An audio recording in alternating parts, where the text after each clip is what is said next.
L'histoire du célèbre magazine fondé par Hugh Hefner constitue un prisme saisissant pour observer les métamorphoses culturelles, sociales et économiques de la seconde moitié du XXe siècle, révélant comment un simple projet éditorial a pu bousculer les fondements de l'Amérique puritaine. Tout commence au début des années 50 par une rupture professionnelle ordinaire, lorsque son créateur quitte son poste de rédacteur après le refus d'une modeste augmentation salariale, choisissant alors de concevoir une publication entièrement nouvelle depuis sa cuisine. Le premier numéro, publié à la fin de l'année 1953, ne porte aucune mention de date car l'avenir de l'entreprise demeure profondément incertain, mais le sort en décide autrement grâce à une intuition publicitaire magistrale. En faisant l'acquisition des droits d'un cliché dénudé d'une actrice alors en pleine ascension, Marilyn Monroe, l'éditeur suscite un engouement immédiat, vendant des dizaines de milliers d'exemplaires et posant la première pierre d'un succès phénoménal.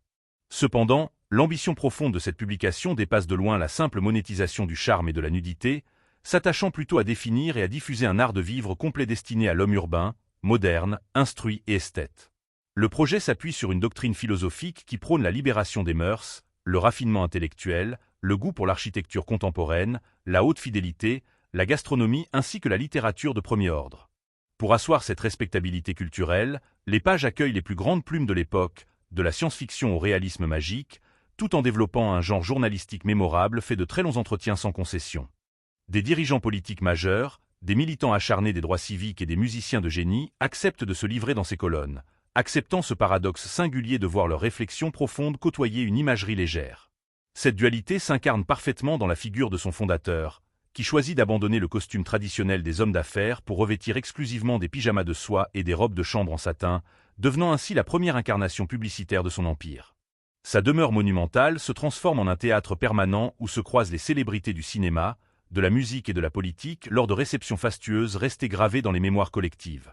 Pourtant, derrière cette façade d'hédonisme absolu et de liberté joyeuse, la réalité quotidienne de ce domaine s'avère bien plus sombre et rigide, gouvernée par des règles strictes, des couvre-feux sévères et un contrôle psychologique pesant exercé sur les jeunes femmes qui y résident.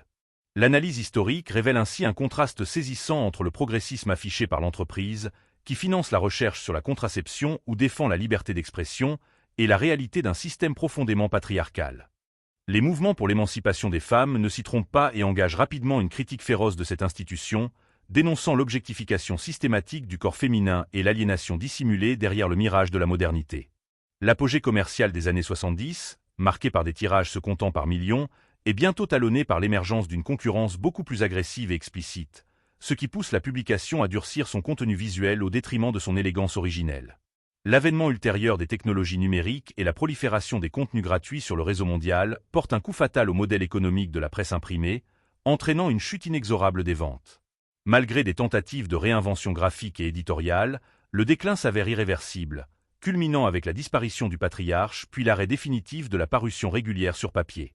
Aujourd'hui, cette marque survit à travers l'exploitation commerciale de son logo et la concession de licences pour divers produits de consommation, subsistant comme le vestige d'une époque révolue qui aura autant contribué à libérer la parole sexuelle qu'à figer de nouveaux stéréotypes.